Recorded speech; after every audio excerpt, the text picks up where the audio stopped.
Horror की दुनिया में डर की शक्लें कई होती हैं। कभी कभी वो एक कुल्हाड़ी लेकर ठीक आपके पीछे होता है और कभी कभी वो बस कानों में फुसफुसाता है और आपको एक ऐसे जाल में खींच लेता है जिससे बाहर निकलना नामुमकिन हो। आज हम आतंक के इन्हीं दो बिल्कुल अलग अलग चेहरों को समझेंगे। तो असली सवाल तो यही है ना? हॉरर के लगभग हर कहानी इसी एक सवाल के आसपास घूमती है। ज्यादा खौफनाक आखिर है क्या? एक जीता जागता खतरा जो आपकी जान के पीछे पड़ा है, या फिर कोई ऐसी अनदेखी शक्ति जो आपकी रूह पर ही कब्जा करना चाहती है? चलिए, इन दो कहानियों के जरिए इस सवाल का जवाब ढूंढते हैं। तो हमारी पहली कहानी एक क्लासिक स्लैशर है।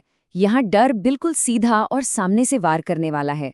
ये कहानी है एक ऐसे हत्यारे की जिसे कोई नहीं रोक सकता, और उन दोस्तों की जो बस किसी तरह अगली सुबह देखना चाहते हैं।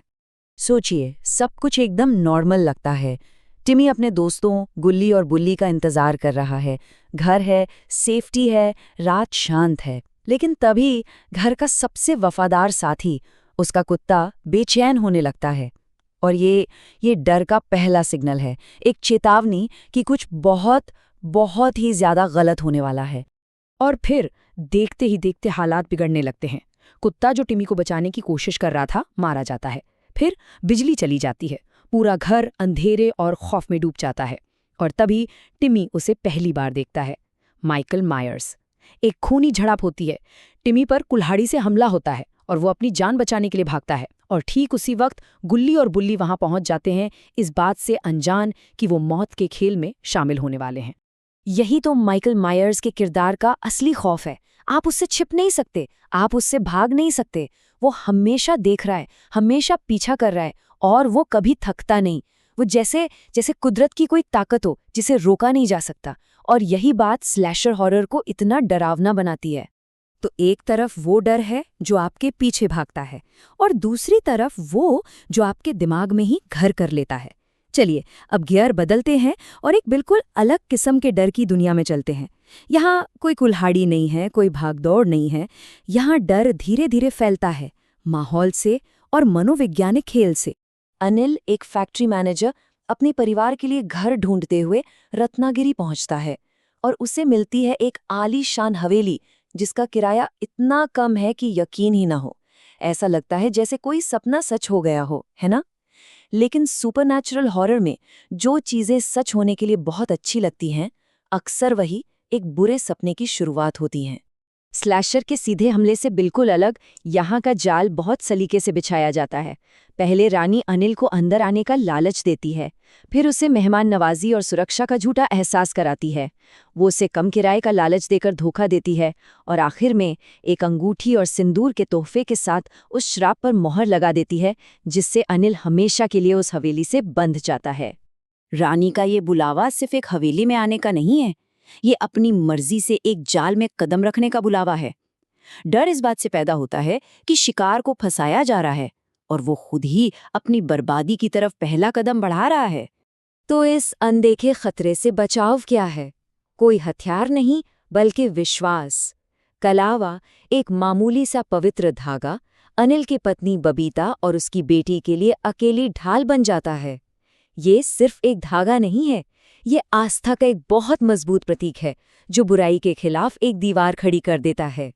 जब शापित अनिल अपनी ही बेटी को छूने की कोशिश करता है, तो यही कलावा उसे पीछे धकेल देता है। तो अब जब हम दोनों कहानियों को देख चुके हैं, तो चलिए उन्हें आमने सामने रखकर देखते हैं। ये सिर्फ दो अलग अलग मॉन्स्टर्स नहीं हैं, ये डर पैदा करने के दो बिल्कुल अलग अलग तरीके हैं। देखिए, माइकल का खतरा शारीरिक है, वो जिस्म को खत्म करना चाहता है। रानी का खतरा मनोवैज्ञानिक है, वो रूह पर कब्जा करना चाहती है। माइकल का हथियार कुल्हाड़ी है, क्रूर और सीधा। रानी का हथियार है धोखा, शातिर और चालाक। एक कहानी तेज रफ्तार चेज है, जहां हर पल जान बचाने की लड़ाई है। दूसरी कहानी एक धीमा बढ़ता हुआ डर है, जहां आप धीरे धीरे एक जाल में फंसते चले जाते हैं। तो ये एक क्लासिक स्लैशर फॉर्मूला है। एक यादगार विलन जैसे माइकल मायर्स, टिमी, गुल्ली और बुल्ली जैसे नौजवान जो अपनी जान के लिए लड़ रहे हैं। एक के बाद एक बढ़ती हुई मौतें, जोर जंप स्केयर्स और सीधी लड़ाई पर होता है। और कहानी का पूरा मकसद बस जिंदा बचना। और दूसरी तरफ सुपरनैचुरल हॉरर के नियम ही अलग हैं।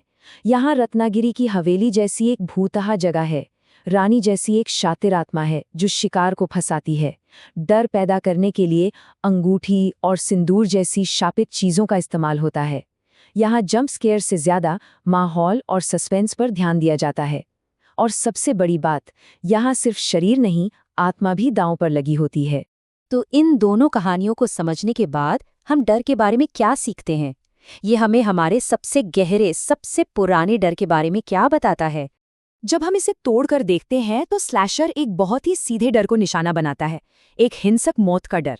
ये हमारे जिंदा रहने की सबसे बुनियादी चाहत से जुड़ा है। लेकिन सुपरनैचुरल हॉरर कुछ और गहरा जाता है। ये अज्ञात के हमारे डर को निशाना बनाता है, वो चीजें जिन्हें हम समझ नहीं सकते। और शायद सबसे ज्यादा डरावना, ये खुद को खो देने के डर को निशाना बनाता है, अपनी मर्जी खो देना और किसी और की कठपुतली बन जाना।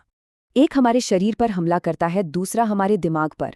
एक हमें भागने पर मजबूर करता है, दूसरा हमें ये सोचने पर कि हम हैं कौन।